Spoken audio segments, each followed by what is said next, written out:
Recording is on. Bueno, muy buenas tardes, bienvenidos nuevamente al ciclo de charlas Parasitología en la Nube de la Asociación Parasitológica Argentina. Es un placer contar de nuevo con la presencia de todos en este ciclo que está resultando tan exitoso. Hoy parece mentira, ya pasó un mes, es la quinta charla que tenemos. Hemos estado viendo charlas de diversas perspectivas relacionadas a la parasitología y hoy inauguramos un nuevo capítulo que es el capítulo internacional, porque tenemos un orador de Chile y estamos muy contentos también de que las actividades de nuestra asociación lleguen a todos los países hermanos.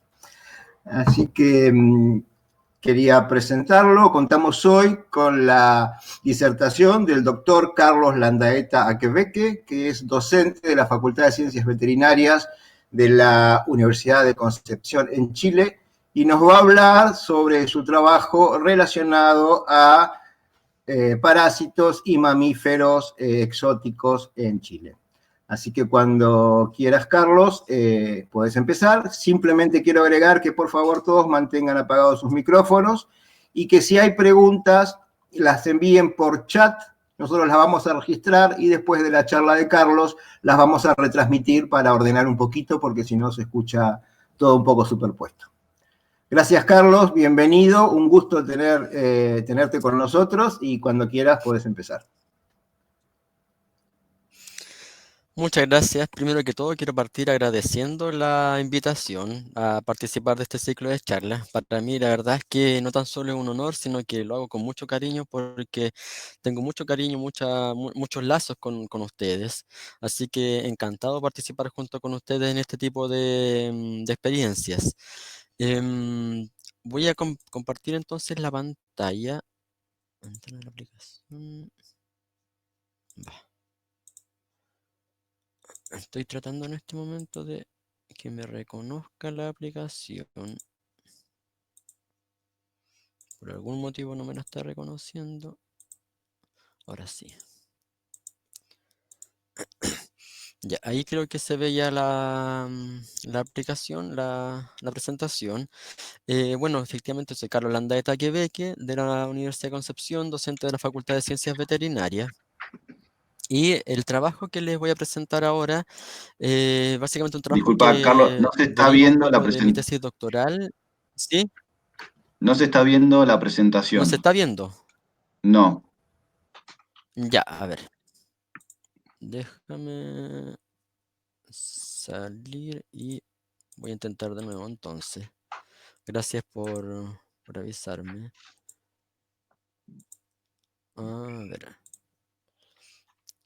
¿Se ve en este momento la presentación?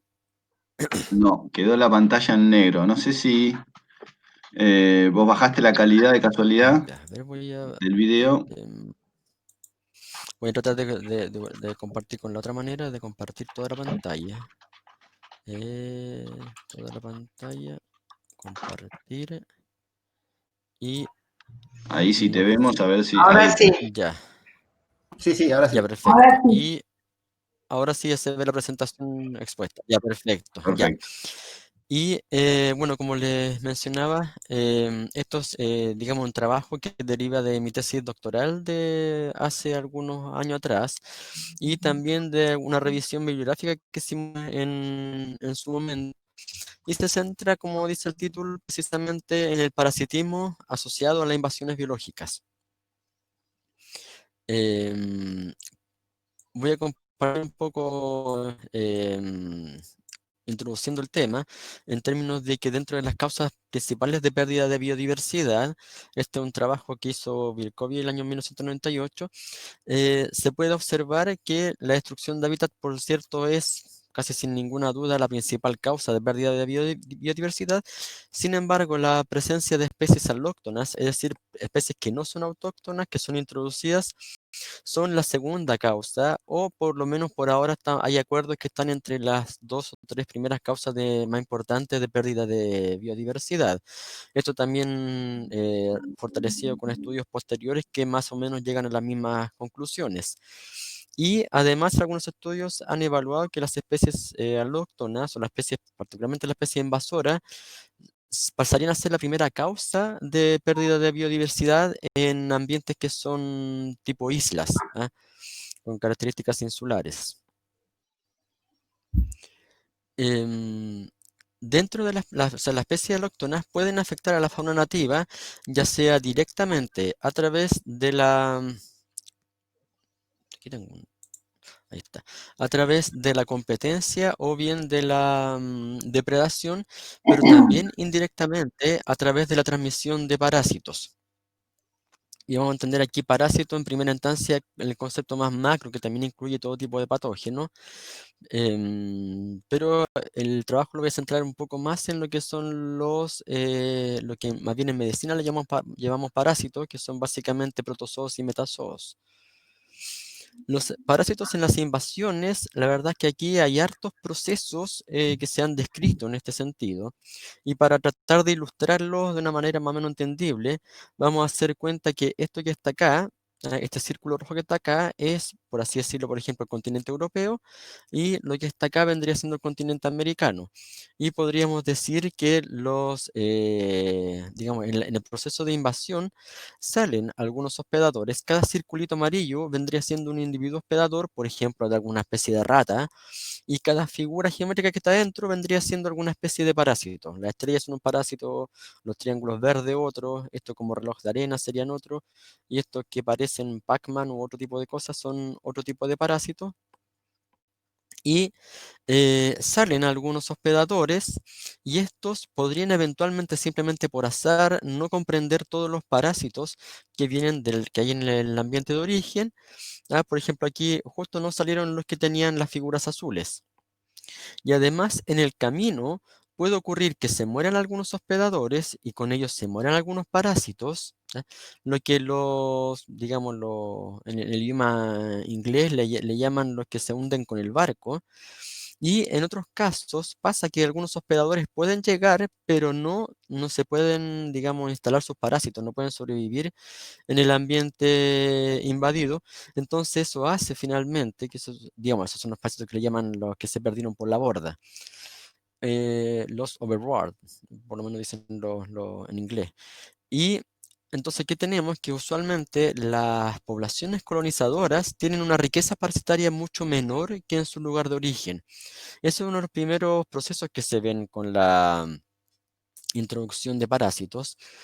Sin embargo, pueden llegar algunos parásitos y estos pueden eventualmente transmitirse a la fauna nativa, lo que se le llama spillover, entendiendo que aquí estamos en el territorio, digamos, invadido, o receptor, y estos círculos vendrían siendo, por ejemplo, roedores nativos, entonces estos capturan algunos parásitos y este proceso se llama spillover. También se le llama spillover al proceso de transmisión de parásitos desde la fauna nativa hacia la fauna introducida. Y en este segundo caso, pensando en los animales nativos, ya sea hospedadores o parásitos, pueden ocurrir dos procesos. Uno, que estos hospederos introducidos sean buenos hospedadores y por lo tanto amplifiquen la cantidad de parásitos y se lo transmitan de vuelta a la fauna nativa, lo cual va a afectar a la fauna nativa. Esto se le llama el spillback. Y otro proceso que puede ocurrir es que sean malos hospedadores, más bien, y que digamos, no amplifiquen, sino que más bien reduzcan el número de parásitos, lo que se le llama el efecto de dilución. Tanto el efecto de dilución como el spillback en rigor también pueden ocurrir en el otro sentido, es decir, que por ejemplo animales nativos sean buenos reservorios de parásitos para la fauna introducida y se lo transmitan de vuelta. Parásitos introducidos me refiero. Erróneamente, algunos le llaman a la transmisión de parásitos desde la fauna nativa, parásitos nativos desde la fauna nativa a la fauna introducida, le llaman spillback, pero la verdad es que es otro tipo de spillover nomás. Esto desde el punto de vista meramente de ecologías y de invasiones, porque si lo vemos desde la ecología evolutiva de los parásitos, a estos procesos de intercambio de parásitos entre distintos hospedadores también se le llama el hot switching o intercambio de hospedador.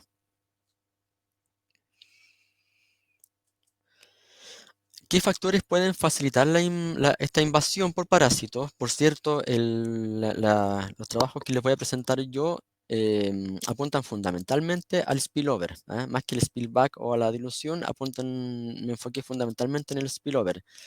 Y los factores que facilitan esta invasión, por una parte la presencia de hospedadores susceptibles y por otra parte el contacto entre hospederos nativos e introducidos. Si no se dan estas dos cosas, no hay transmisión de parásitos, por lo menos en la fauna nativa. Ahora, ¿cómo se traduce esto en la práctica?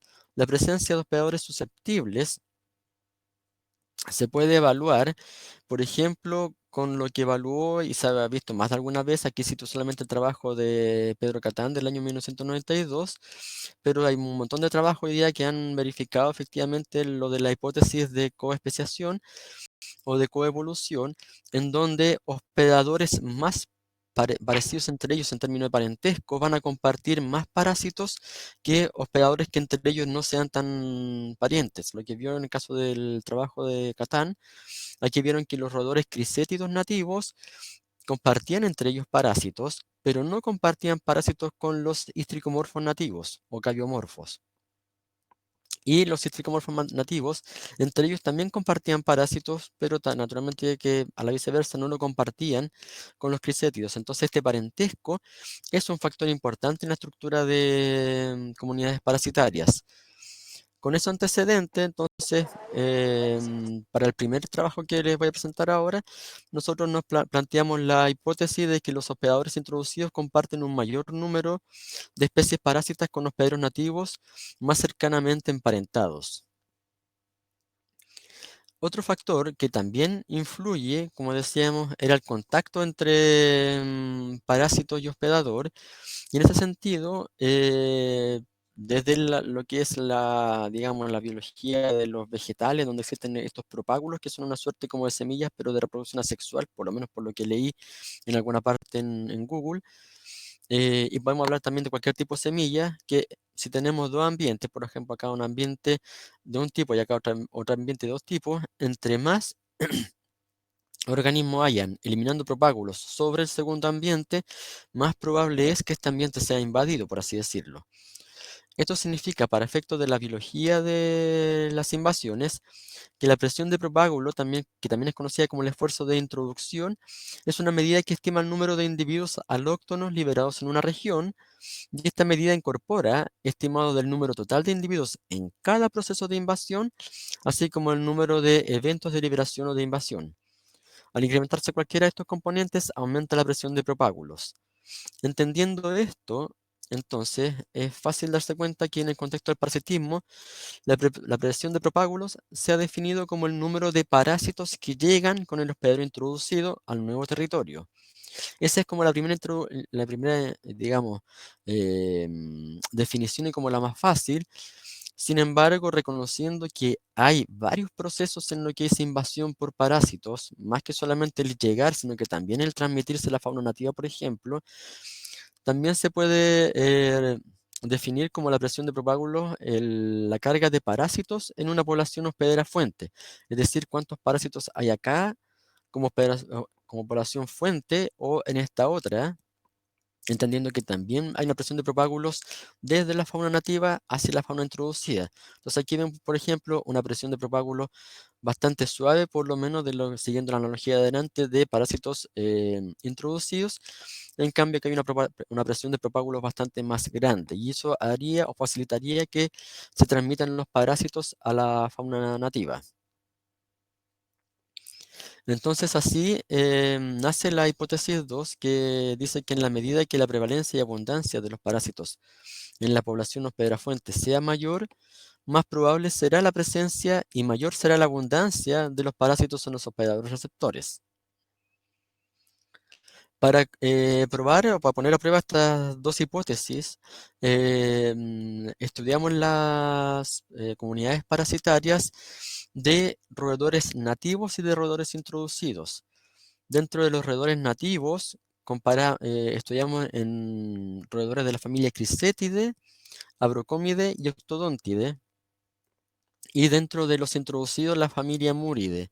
¿Qué particularidad tiene esto? La familia Muridae es muy pariente de Crisetidae porque pertenece al mismo suborden, pero no es muy pariente de los Histricomorpha, Abrocomide y Octodontidae. Entonces, esto nos permite, por una parte, comparar el parentesco entre ellos, y además, al conocer estas, digamos, comunidades, podemos evaluar qué tal es la presión la presión de propágulos en términos de la transmisión de parásitos. Entonces, los objetivos fueron comparar el número de especies parásitas que los roedores introducidos, los múridos, comparten con los nativos crisétidos versus los que ellos comparten con los no crisétidos. Es decir, con los más emparentados versus los menos emparentados. Y por otra parte, evaluar la asociación entre la prevalencia y la abundancia media en las poblaciones hospederas fuentes y la presencia y la abundancia de parásitos en los hospederos receptores, entendiendo como población fuente son los hospederos nativos para los parásitos nativos y los hospederos introducidos para los parásitos introducidos, y los receptores vendrían siendo los hospederos nativos para los parásitos introducidos, porque ellos reciben esos parásitos, y los hospederos introducidos para los parásitos nativos, porque ellos también recibirían esos parásitos. Y este trabajo fue finalmente publicado ya hace un tiempo, o sea, hace como un año atrás más o menos, en la revista Parasitology, por si alguien después quiere ver más detalles de este mismo trabajo. Igual les voy a presentar ahora cómo lo desarrollamos. Las muestras que obtuvimos, o mejor dicho, los roedores estudiados, fueron los de la familia Chrysetidae, el Phyllotis darwini, Abrotrix olivacea hoy en día, Abrotrix longipilis y Oligorhizomys longicaudatus. En los abrocómides, el Abrocoma veneti, y en la familia Ectodontidae, Octodontegus. Mientras que en la familia Muridae evaluamos Mus musculus, Ratus ratus y Ratus norvegicus. Las localidades de muestreo son las que aparecen acá, básicamente ubicadas en la región centro-norte de Chile. Más que entrar en detalle aquí, más bien les muestro un poco en el mapa. Acá está Chile con toda su longitud. Esta zona que está aquí en negro es la que se muestra acá agrandada en el mapa. Algunas ciudades nomás como punto de referencia: Santiago, Valparaíso, Los Vilos y Apel. Y acá algunas de las localidades muestreadas como Caleratango, La Pintana, Maipú, Pudahuel. Aquí están con los nombres de las comunas, aquí están con los nombres de los puntos mismos, exactos. Putaendo y la Reserva Nacional Las Chinchillas.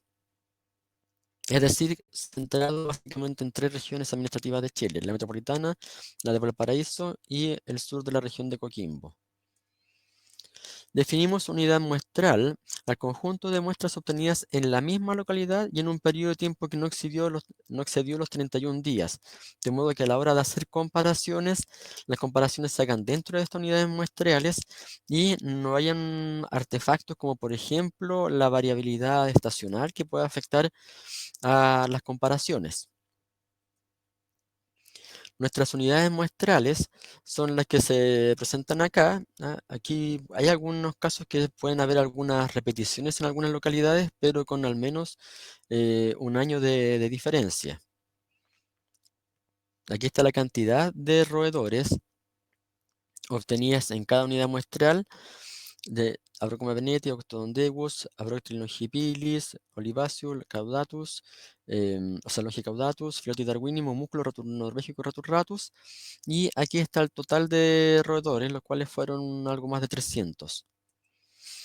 Para los análisis estadísticos, para la determinación del rol del parentesco, hicimos la prueba exacta de Fischer, en donde evaluamos los ratones murides, cuántos parásitos comparten, o sea, o intercambian o no intercambian con los crisétidos, versus cuántos parásitos intercambian o no intercambian con los cistricomorfos. Y de ese modo podemos comparar si los más emparentados, los crisétidos, comparten más parásitos con los múridos que los cistricomorfos, recordando que los múridos son los introducidos.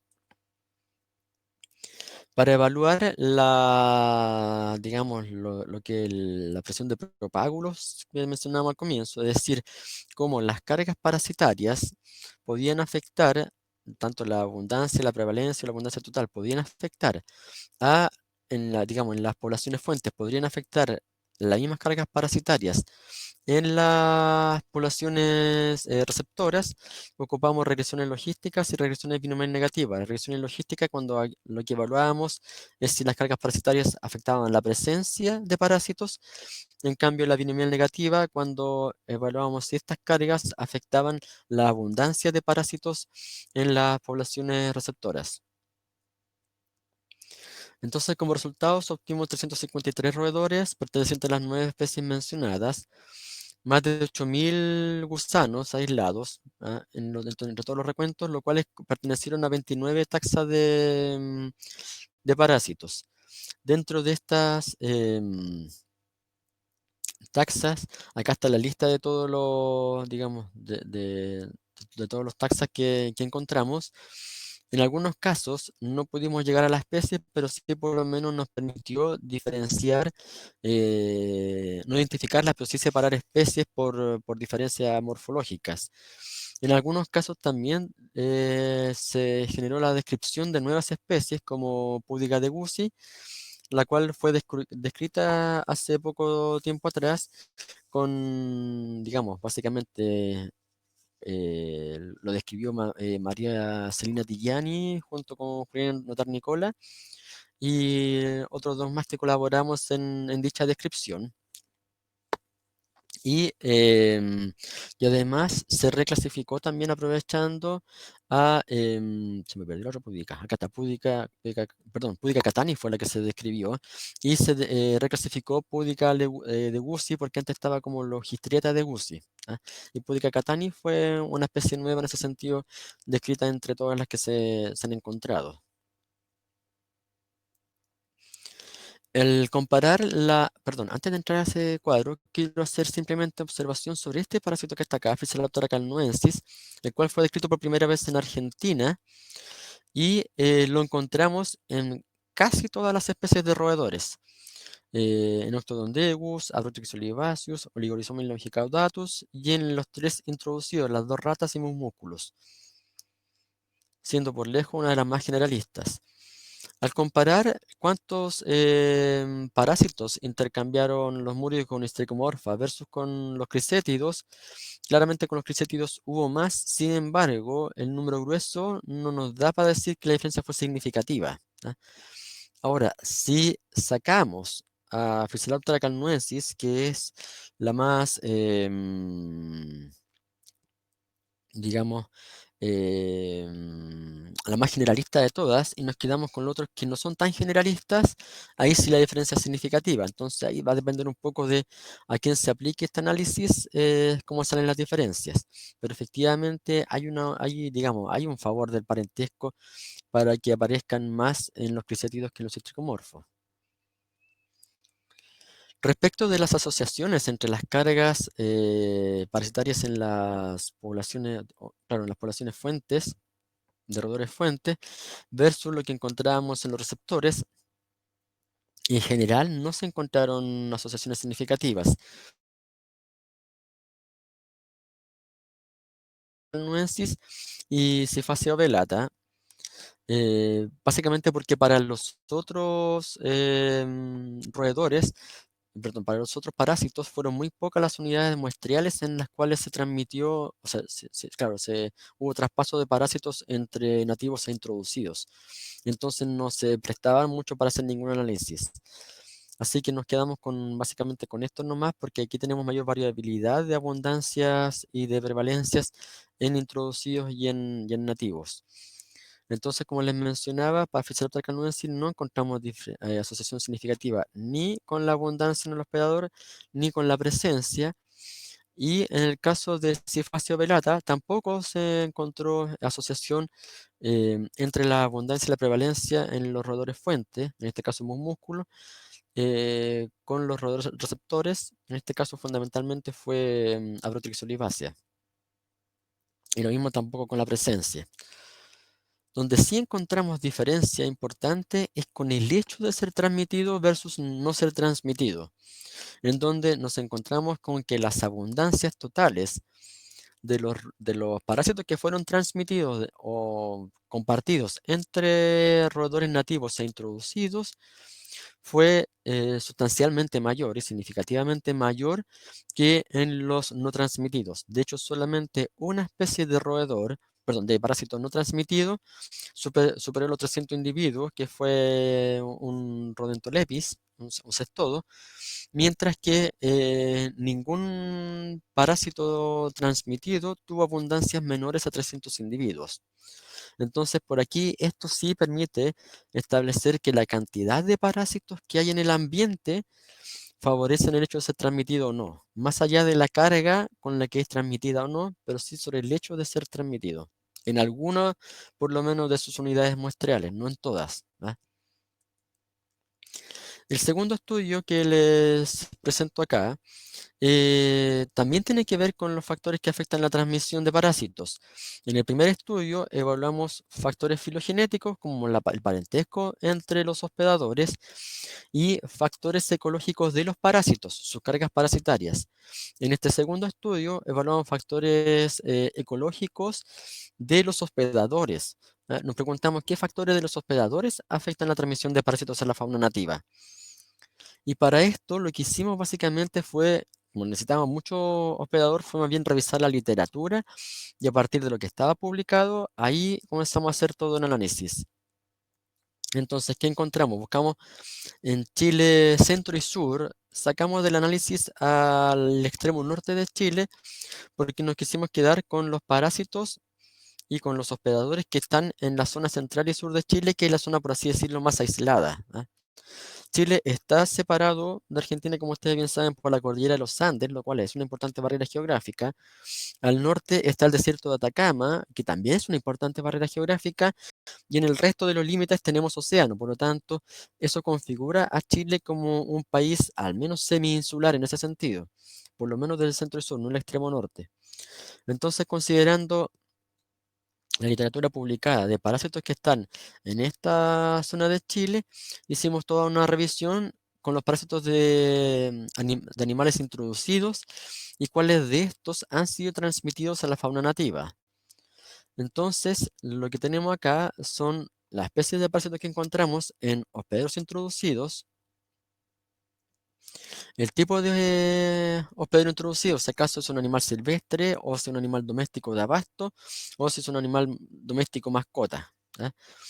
Y si acaso está o no está presente en algún receptor, por ejemplo, Aspiculoris tetraptera no lo encontramos en ningún roedor nativo, pero Bovicula caprae, por ejemplo, sí lo encontramos en el huemul y en el pudu, el cual se supone que es introducido por la cabra.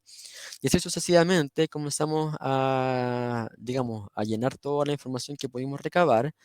No están aquí las citas, pero sí están en la publicación. Ahí está con, digamos, en el apéndice toda esta lista con sus respectivas referencias. Y la lista, naturalmente, es una lista bastante grande. Entonces, ¿qué encontramos en esta lista? Acá están los mamíferos introducidos. Esto es básicamente acotado a mamíferos, por si acaso. Al igual que el estudio anterior que fueron solamente roedores, esto acotado solamente a mamíferos. Y está digamos, la especie, el perro, el gato, la cabra, la oveja, el bovino, el equino, en fin. Y aquí juntamos equinos, digamos, por sus características ecológicas bastante cercanas, juntamos tanto digamos, la especie caballo, potro, yegua, con los burros y con las mulas en una sola especie. Y lo que encontramos fue lo siguiente. Aquí están los parásitos introducidos. Hay 52 parásitos descritos en Chile, por lo menos hasta la fecha de la revisión. Estamos hablando de esto de aproximadamente el año 2012, si mal no recuerdo, en donde encontramos 52 especies de parásitos en el perro, protozoos y metazoos me refiero, de los cuales 15 fueron transmitidos a la fauna nativa. En el caso del gato encontramos 29, de los cuales 6 fueron transmitidos a la fauna nativa. En el caso de la cabra encontramos 31, de los cuales 11 fueron transmitidos a la fauna nativa y así sucesivamente. ¿Ya? En el caso de los, digamos, de estos mismos parásitos, también la pregunta interesante era, bueno, ¿a cuántos hospedadores nativos afectó esto? ¿Ah? En el caso del perro, sus parásitos, estos 15 que fueron transmitidos a la fauna nativa, afectaron a 10 especies de hospedadores nativos. A eso se refiere con los native catcher host, los hospedadores nativos que capturaron parásitos desde los introducidos por el perro. En el caso del gato fueron 11 y en el caso de la cabra fueron 10. Entonces aquí la pregunta que surgió es, bueno, ¿cómo podemos medir de algún modo este impacto o esta relevancia o esta responsabilidad de cada uno de estos, responsabilidad entre comillas, de cada uno de estos hospedadores en transmitirle parásitos a la fauna nativa? Y lo que se definió aquí fue que le damos un punto por cada parásito transmitido a la fauna nativa, a su respectivo hospedador, pero un punto por cada hospedador nativo afectado. Ahora, si son dos los hospedadores introducidos que comparten el mismo parásito, entonces en ese caso digamos, la responsabilidad se divide entre los dos introductores. ¿Ah? Por ejemplo, en el caso de Echinococcus, solamente asumiendo como ejemplo, supongamos que Echinococcus solamente hace ciclo entre el perro y la oveja, que es lo más tradicional que se describe. Supongamos que no hay ningún otro rumiante infectado por Echinococcus en Chile dentro de lo introducido. Entonces, si el Echinococcus se encuentra inicialmente en el Octodondegus, en el roedor Degus, entonces aquí tenemos un punto por afectar a un hospedador nativo, pero ese punto se divide en 0,5 puntos para el perro y 0,5 puntos para la cabra. Ahora, si después lo encontramos en otro hospedador, como ocurrió hace poco en el Huemul, entonces ahí ya podemos darle otro 0,5 a cada uno y entonces cada uno tiene ya un punto. Y así sucesivamente generamos este índice de relevancia, el cual sería lo que aparece acá. La relevancia de un determinado hospedero H para un parásito P va a ser el número de hospedadores nativos afectados dividido por el número de hospedadores introducidos que portan dicho parásito. Y por lo tanto la relevancia del hospedador por su cuenta del solo va a ser la suma de sus relevancias para cada uno de los parásitos. Para efectos de trabajo matemático, después aquí a este le sacamos la raíz cuadrada, nada más que para poder ocuparlo en modelos paramétricos de regresiones lineales y que se cumplan con el supuesto de la homocedasticidad de la normalidad de los residuos. Así que de en adelante lo van a encontrar como raíz cuadrada de RH, que es lo que aparece acá. Entonces, cuando sacamos esos cálculos, nos encontramos con que el que tiene el mayor RH o la mayor relevancia es el perro, seguido por el gato y después la cabra y la oveja. A pesar de que el bovino, por ejemplo, es uno de los que más parásitos introdujo, no tiene tanta relevancia como lo tienen los otros rumiantes menores. Y con esto entonces, lo primero que llama la atención es que efectivamente pareciera que los animales domésticos, particularmente el perro y el gato, le ganan a los animales que son más bien de vida libre, ya sea asilvestrados o silvestres. Y como que entre medio pudiesen estar por ahí los animales de abasto. Al graficar esto y verlo de una manera un poco más simple, se ve que, por una parte, el número de especies introducidas se nota asociado, en medida que aumentan las especies introducidas, aumenta este índice de relevancia y vemos que los animales silvestres efectivamente se acumulan por acá. Es decir, además de tener un bajo índice de relevancia, podríamos decir que esto podría explicarse porque tienen pocas especies introducidas. En cambio, los animales domésticos se extienden un poco más hacia los números mayores, tanto de número de especies introducidas como de relevancia, siendo las mascotas las que tienen las mayores relevancias. Entonces, antes de seguir con los análisis y comenzar a comparar, y siguiendo sugerencias que se nos dieron también tanto de parte de algunas revistas como también de parte de algunos colegas de acá de Chile, decidimos agregar otras fuentes de variación u otras fuentes que pueden afectar la variación de la cantidad de parásitos, como son el tiempo desde la introducción y la dispersión de los hospederos introducidos. El tiempo en la introducción, la verdad que fue para algunos fue bastante preciso, porque se sabe en qué años efectivamente fueron ingresados a Chile, pero en el caso de otros, como por ejemplo los animales domésticos o las ratas, se sabe más o menos en qué décadas o en qué siglos fueron importados, no se sabe el año exacto. Entonces, en el caso por ejemplo, de las ratas, se consideró el siglo XVI, los 1500, y para elegir un año dentro de ese siglo, el que ofrecía menos posibilidad de alejarse de lo real era el 1550. Y en el caso de los que tenían alguna década, digamos, al último dígito le poníamos un número 5 para estar en la mitad de esa década, en el fondo. Y en el caso de la dispersión en kilómetros cuadrados, aquí no hay datos de dispersión para todas las especies, todos los mamíferos introducidos. En algunos habían algunos datos más o menos antiguos, en otros un poco más actualizados, y en la gran mayoría no hay datos. Entonces lo que se hizo fue simplemente sumar la cantidad de kilómetros cuadrados de las regiones administrativas en las cuales están estos animales registrados. Es decir, si algún animal está registrado en una región, aunque esté en un único valle, por así decirlo, se le asignó como una dispersión estimada toda la superficie de dicha región. ¿Ya? Y el otro, digamos, la otra variable que incluimos también es cuántos, y siguiendo también con esto del parentesco, es cuántos hospedadores del mismo orden hay entre los animales nativos. Es decir, por ejemplo, en el caso del perro, el caso de los del gato que son del orden carnívora, aquí colocamos cuántos carnívoros están descritos en Chile, en total en todo el orden. O en el caso, por ejemplo, aquí de los 3 roedores, nos preguntamos cuántos roedores nativos hay aquí en Chile, cuántas especies de roedores, y así es como llenamos esta parte de la tabla. Y con esto comenzamos a hacer un análisis para ver qué factores son los que eventualmente afectan o no afectan la transmisión de parásitos, o mejor dicho, la relevancia en la transmisión de parásitos a la fauna nativa.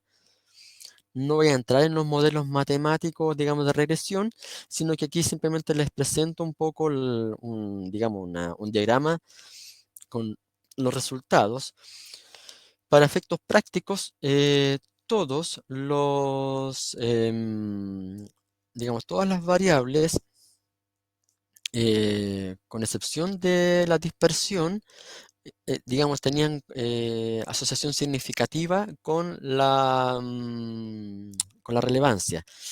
Particularmente en el caso de la domesticación, había una diferencia significativa entre las mascotas y los asilvestrados. No así entre los animales de abastos y los asilvestrados, los cuales, si bien tenían diferencias, no fueron significativas. Y como les decía, la dispersión no se asoció significativamente con la relevancia. Esto cuando se hacían regresiones simples. Cuando se comenzaba a explorar con modelos de regresiones más complejas, multifactoriales, al ir de a poquito despejando las variables, nos encontramos que, digamos, dos son los más importantes factores, o más directos, por así decirlo: el número de parásitos introducidos y el orden, o sea, mejor dicho, el número de hospedadores del mismo orden en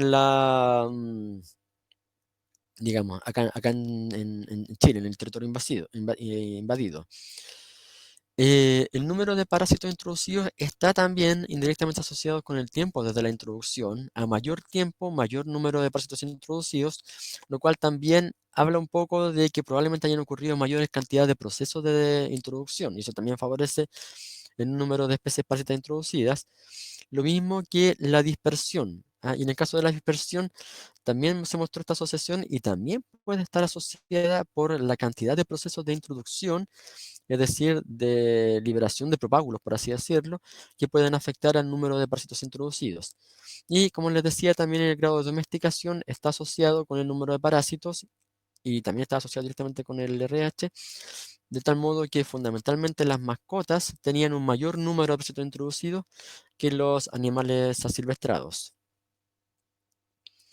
Entonces, como para ir cerrando un poco estos resultados, uno de los aspectos llamativos, hay harta cosa que se pueden discutir en esto, pero uno de los aspectos llamativos es el hecho de que el perro y el gato, que se suponía que eran uno de los más confinados dentro de toda esta gama de animales, eran los que mayor relevancia tenían en la transmisión de parásitos de la fauna nativa. Uno piensa que las cabras que andan por los cerros podían transmitirle más fácilmente parásitos de la fauna nativa, o que los roedores que están en harto contacto con los, digamos, roedores nativos también podrían tener un mayor impacto, pero finalmente fue el perro y el gato los que tuvieron la mayor relevancia. Y esto se puede ver porque en rigor tampoco están tan confinados. Muchas veces hay perros compartiendo con la oveja o con las cabras en los cerros. También hay perros que visitan parques nacionales. Por otra parte, hay mucha fauna nativa que visita zonas antrópicas, zonas agrícolas fundamentalmente, y eso favorece un poco el intercambio con perros y gatos.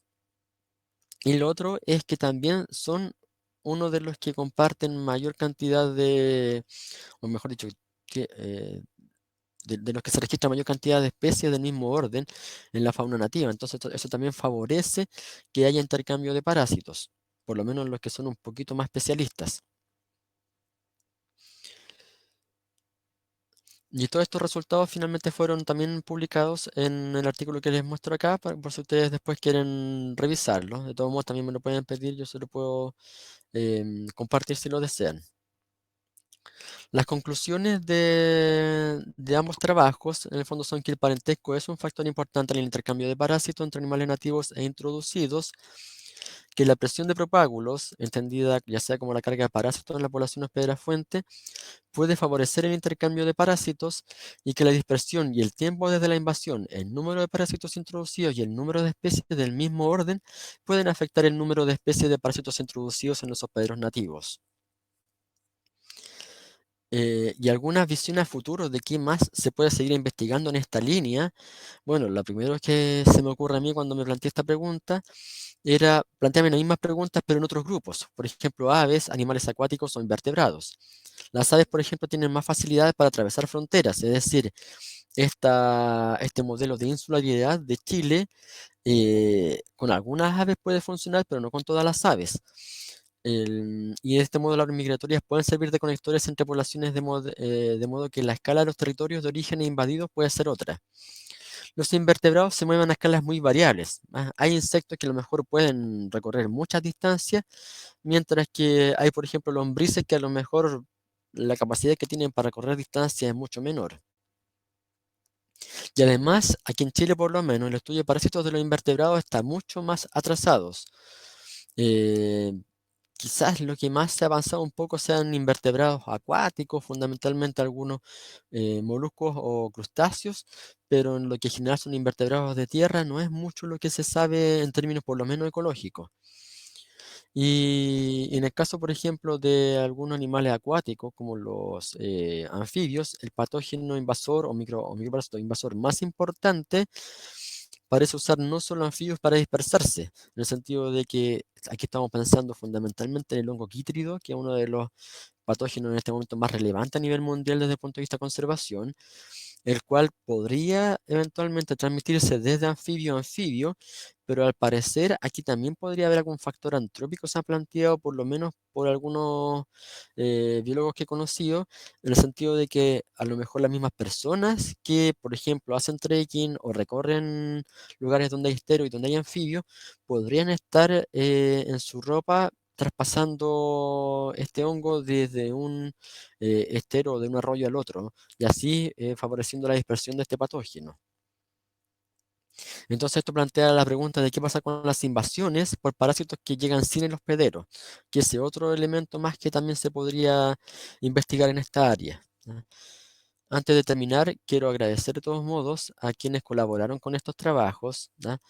En las dos primeras filas están quienes trabajaron conmigo en terreno. Al medio acá arriba está el profesor Pedro Catán, que fue mi director de tesis doctoral, y Cristina, Paola, Patricio, Juan Carlos y ahora mi esposa Analía, quienes estuvieron conmigo también en terreno en las capturas de roedores. Y también en forma muy grata quiero también dar mis agradecimientos a Teresa, Rosario y Juliana, quienes colaboraron conmigo en la identificación de los parásitos, quienes fueron, o sea, Graciela, Teresa, dije Teresa, Graciela, quienes colaboraron conmigo, no tan solo colaboraron conmigo digamos, en el reconocimiento de los parásitos, sino que también fueron mis profesoras de hermitología en ese sentido, y con quienes tengo mucha gratitud. No puedo dejar también de mencionar a las instituciones que colaboraron: Servicio Agrícola y Ganadero de Chile, Corporación Nacional Forestal de Chile, Fondo Nacional de Investigación Científica y Tecnológica en Chile y la Comisión Nacional de Investigación Científica y Tecnológica, las dos últimas en los financiamientos de digamos, de este trabajo, y las anteriores en los permisos y facilitación de la instalación en terrenos para las capturas de los roedores particularmente. Esa sería entonces mi presentación y encantado recibo ahora las preguntas de parte de ustedes.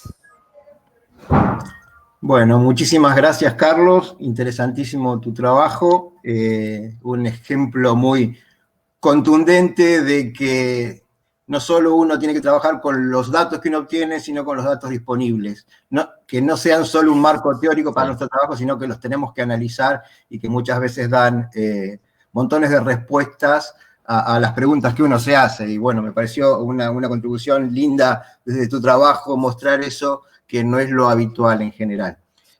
No sé si alguien tiene alguna pregunta para hacer, la puede escribir en el chat. Yo, mientras tanto, tengo algunas preguntas para hacerte. Dime, sí. Primero, de todo ese set de datos tan grande que reuniste, hay una parte relacionada a las invasiones biológicas y parásitos, que es que en parte el éxito de los invasores tiene que ver con su liberación de los enemigos naturales de sus zonas de origen, ¿sí? O se libera de competidores, o de predadores, o de parásitos. ¿Hiciste algún tipo de análisis comparando zonas de origen de especies introducidas versus su presencia en Chile respecto a eso, que te permita apoyar esa hipótesis? Mira, la verdad es que para estos estudios no la hice, no he hecho todavía análisis cuantitativos al respecto. He hecho cosas así bien, digamos, bien breves en otras especies. Por ejemplo, hace un poco tiempo atrás estuvimos viendo la rana africana acá en Chile, y evaluamos también para poder discutir digamos, la comunidad, porque acá la verdad es que encontramos 4 gusanos en total, más o menos, es bien poco, y comparamos efectivamente cómo está la cosa en su zona de origen y también en otras zonas introducidas, y sí, hemos encontrado de todos modos que las riquezas son mayores.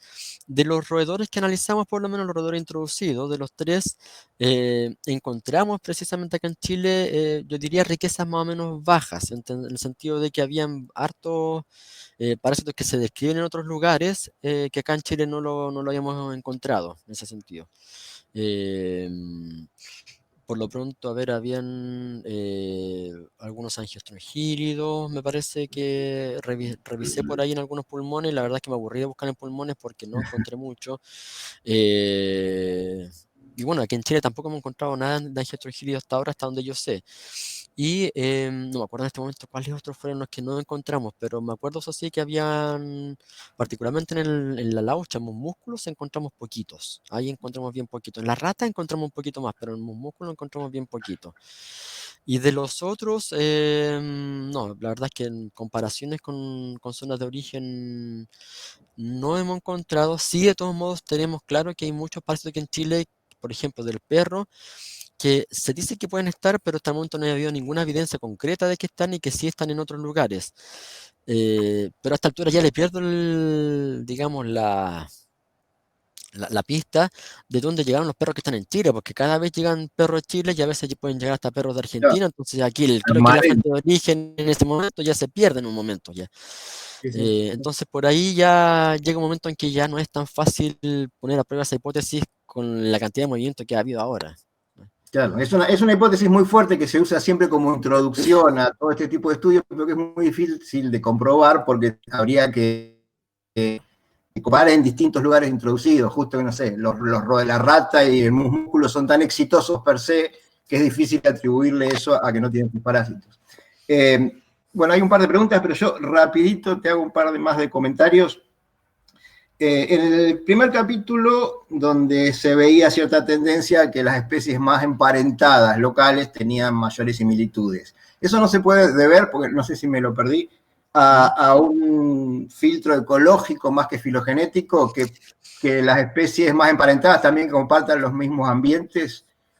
A ver, no, porque cuando analizamos, o sea, puede ser un poco cuando hablamos ya de muy microambientes, pero la verdad es que cuando lo analizamos yo me preocupé de incluir las unidades muestrales en donde están los tres grupos. Es decir, no, si había un traspaso de parásitos, por ejemplo, entre algún crisétido y algún múrido, en un lugar donde no hay histricomorfos, entonces eso lo descarté. ¿Ah? Tenía que hacer en presencia de estricomorfos para que pueda ser válida la hipótesis. Eso, bueno, no lo descarté. Desde el punto de vista de lo que a mí me tocó ver en lo ecológico, por lo menos, las veces en que encontraba crisétidos, no era raro encontrar estricomorfos. Claro. Y cuando encontraba ratas,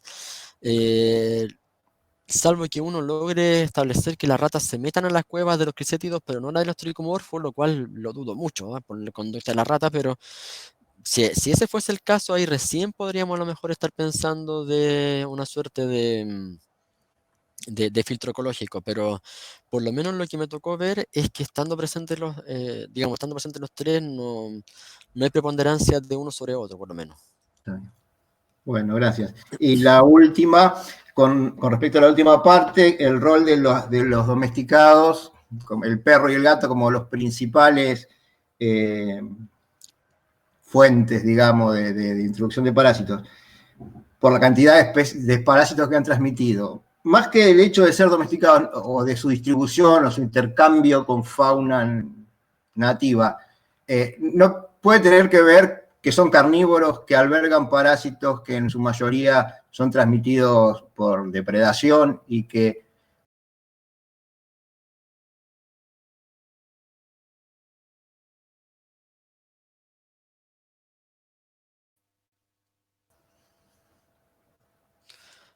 Juan, no te sí, escuché la pregunta, que se cortó justo. bien. Decía que en la última parte, cuando una de los principales resultados... ¿Se está escuchando? Porque se me Sí, va... sí, ahora te estoy escuchando, te escuché hasta la pregunta misma, que esa fue la que no escuché. Bien, si puede tener que ver o si se puede analizar por separado qué parásitos transmiten como adultos a otros carnívoros y qué parásitos transmiten como larvas a los herbívoros, por ejemplo, porque justo son los dos únicos carnívoros de toda la lista, el resto eran, o la mayoría, herbívoros. Y por ahí tiene que ver más eso con el hecho de estar domesticados o el grado de domesticación.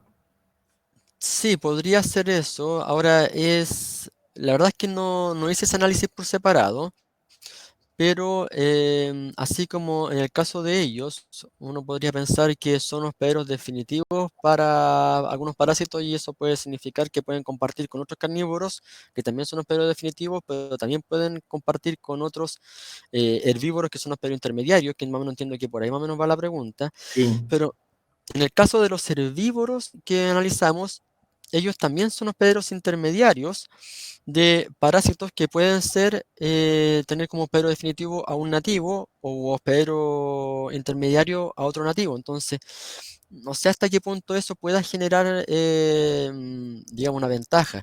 Lo que sí, en términos del hecho de que sean carnívoros, es que después de los roedores, el segundo orden más rico en especie analizada eran los carnívoros. Entonces, eso sí podría favorecer harto la transmisión entre digamos, el perro y los otros animales.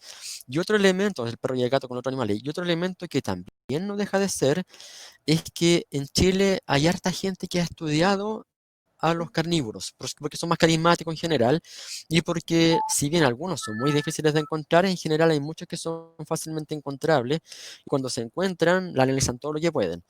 En cambio, por ejemplo, hay algunos otros animales nativos que no son carnívoros, que por ser menos carismáticos son menos estudiados en sus parásitos, o bien a veces son más difíciles de encontrar. Por ejemplo, son pocos los estudios que hay en el huemul,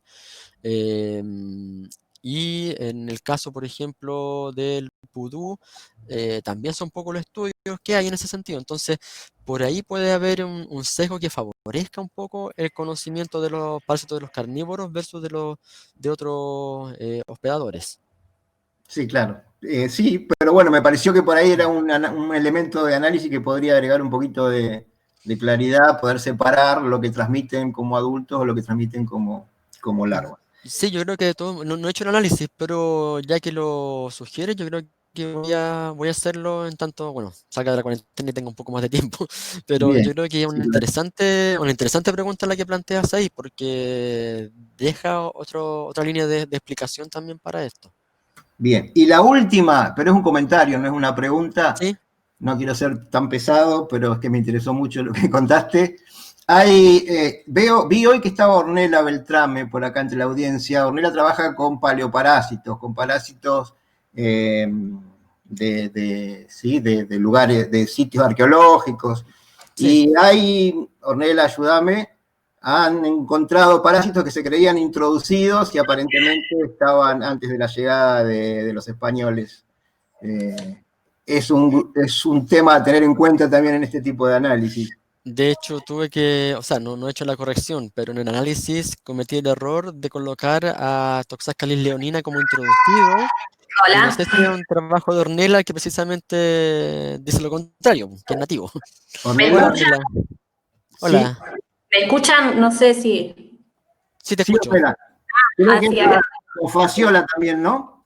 Claro, sí, eso yo le era una pregunta que le iba a hacer. Va, que cosas, no preguntas, sino algo a tener en cuenta para futuros trabajos, para seguir desarrollando por los paleoparasitólogos, más que nada, la importancia de saber cómo definimos el hospedador original, ¿no? La especie de quién es el hospedador originario de determinada especie de parásito. Y creo que la paleoparasitología es una herramienta que nos permite poder definir eso, ¿no? Por ejemplo, en esto que mencionaba recién Juan, Faciola siempre se creyó que vino con los europeos a través del ganado. A partir de trabajos paleoparasitológicos pudimos ver que no, que estaba mucho antes del 1500, de la llegada de los europeos. Así que hay veces que hay que hacerse esas preguntas. ¿Cómo podemos definir si determinada especie de parásito es nativa o viene con otros hospedadores? Bueno, y la paleoparasitología nos puede ir dando esas respuestas. Sí, me sorprende lo que dice. ¿Es Faciola hepática me estaba hablando? Claro, esa es una especie que siempre se creyó y en todos los trabajos Sí. como que vino con el ganado europeo. Y bueno, nosotros estudiando coprolitos de ciervos de Pudú, pudimos ver que estaba presente hace 2000, 3000 años en Patagonia.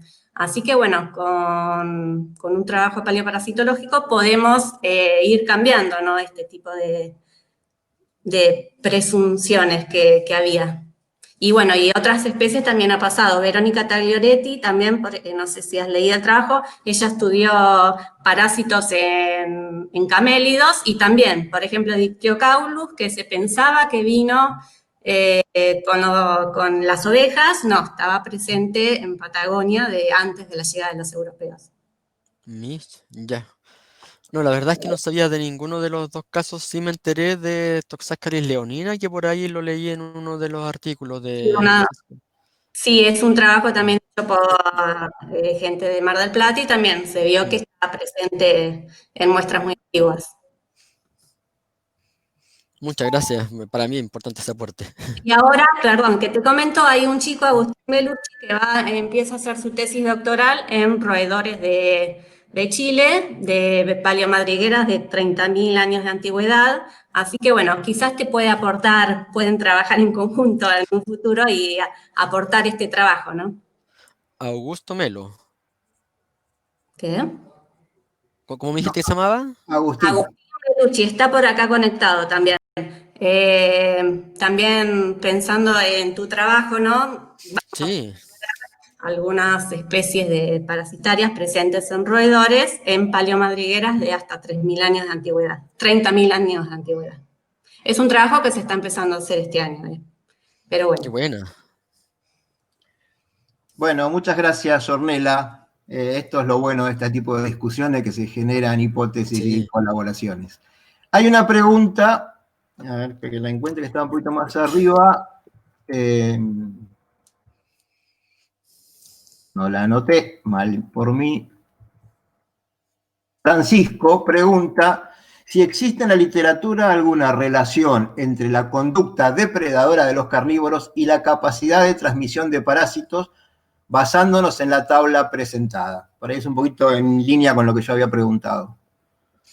Sí, si existe alguna revisión en literatura, lo desconozco, no me he encontrado con ninguna en ese sentido, pero tampoco he hecho una búsqueda directa últimamente hacia ese punto en particular. Sí, creo que de todos modos va en línea con lo que tú comentaste delante. Yo creo que igual, dado los antecedentes que tengo ahí en la tabla y que tendré que actualizar de todos modos después de lo conversado con Ornella, yo creo que sí se puede hacer un análisis al respecto en ese sentido. ¿Ah? Perfecto. Bueno, yo no tengo más preguntas escritas, sí un montón de agradecimientos de la audiencia, de felicitaciones, de todos. Yo quiero, Muy interesante. Bueno, Gra, dale. no, simplemente, la verdad que me pone re contenta de estar otra vez en esta audiencia y bueno, felicitarlo a Carlos y hacer un comentario que me parece interesante porque una persona que está trabajando en la Universidad de Luján, que se llama Cecilia Gossi, ella comenzó a hacer su tesis en la ardilla de vientre rojo, que fue introducida hace como 40 años, justamente allá en la zona de Luján, justo mi terruño, pero, y esta chica comenzó a trabajar con los parásitos de la ardilla de vientre rojo para ver qué había pasado. Pero ¿qué había pasado? Los que lo introdujeron tuvieron a las ardillas, es un matrimonio que tenía una fábrica textil que era belga y que se habían traído a las ardillas como mascotas y un buen día las soltaron. Esas ardillas invadieron, empezaron por la zona de Luján y ahora creo que ya están en Córdoba y hasta en San Luis, por lo menos por lo que ha ido Cecilia Gossi, pero la particularidad de haber estado tantos años en cautiverio, cuando salieron no tenían parásitos. Y entonces cuando se los compara con su centro de origen, estas ardillas no tienen los parásitos que tenían en sus áreas nativas. Y hasta ahora, y hasta donde estuvimos analizando con Cecilia, también Marcela Lareschi, la parte de ectoparásitos, fíjense, han ellos adquirido parásitos que son de Acodonazare, de Didelphis albiventris, que no son tantos, es una especie y también de ectoparásitos de ácaros. O sea que se está dando que recién ahora están incorporando parásitos de la fauna nativa y tiene que ver con la particularidad que ha tenido esta liberación, de haber estado mucho tiempo y de haber perdido seguramente sus parásitos que venían, porque cuando se lo compara con su centro de origen, realmente hay una diferencia enorme de las especies que podrían haber tenido y que seguramente hubieran, porque hay tricostrongílidos y demás, que hubieran podido quizás sobrevivir a estas condiciones, ¿no? Del país donde fueron introducidas. Bueno, era eso nomás. Súper interesante en todo caso, y de hecho, bueno, acá en Chile tenemos algo similar con la rana africana, porque esa fue traída para hacer el trabajo de laboratorio y no sé a quién se le ocurrió liberarla, pero por supuesto que la liberaron sanita, así que las ventajas comparativas las tenía clarita la rana y ahora está súper dispersa aquí en Chile también.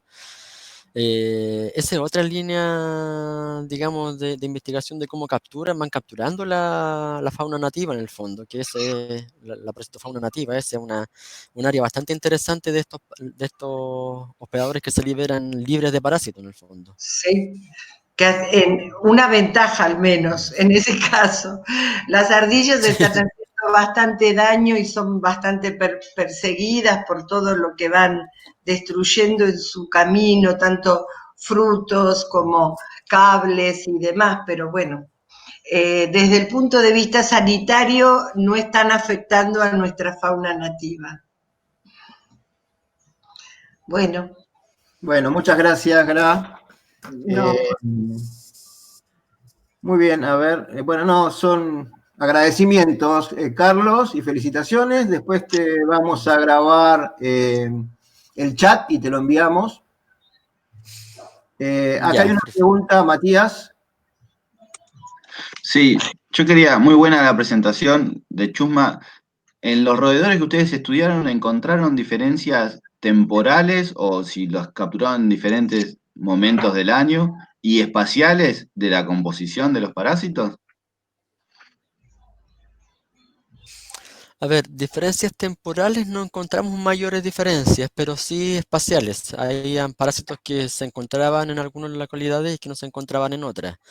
Pero no, temporales por lo menos no determinamos ninguna en general. A veces algunos cambios de alguna abundancia, pero la verdad es que como la mayoría de los muestreos lo hicimos en periodos más bien estivales, primavera, verano y quizá otoño, no encontramos mayores diferencias como fundamentalmente se comparan con el invierno acá, que es cuando hay más crudeza en ese sentido, pero no encontramos en ese sentido en temporales. Sí, geográficas. Hay, como te decía, hay parásitos que son casi como de unas localidades o de unas comunas o de algún ambiente, pero no de otros. Gracias.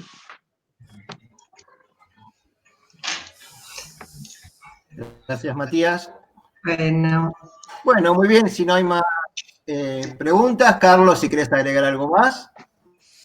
La verdad es que más allá de agradecer por los comentarios, estaba leyendo aquí los comentarios, aprovecho también de aquí de dar el saludo a María Celina Dillani, que por ahí me escribió también, y a Rosario también, que bueno, conversé con ella adelante,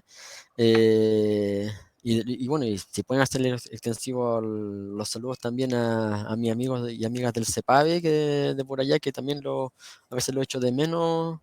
Con todo lo que hemos compartido, así que eso básicamente, y nada, pues muy contento de haber estado acá con ustedes. Muy bien, gracias.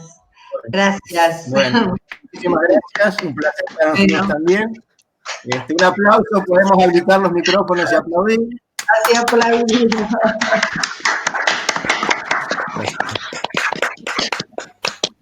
Bueno, como siempre, la charla va a ser después subida a la página web de la APA, así que quien la quiera volver a escuchar o difundir o dar a conocer, va a estar disponible para todos. Muchas gracias a todos, los esperamos la semana que viene en la próxima charla. Gracias, Juanci. Chau, chau. Adiós.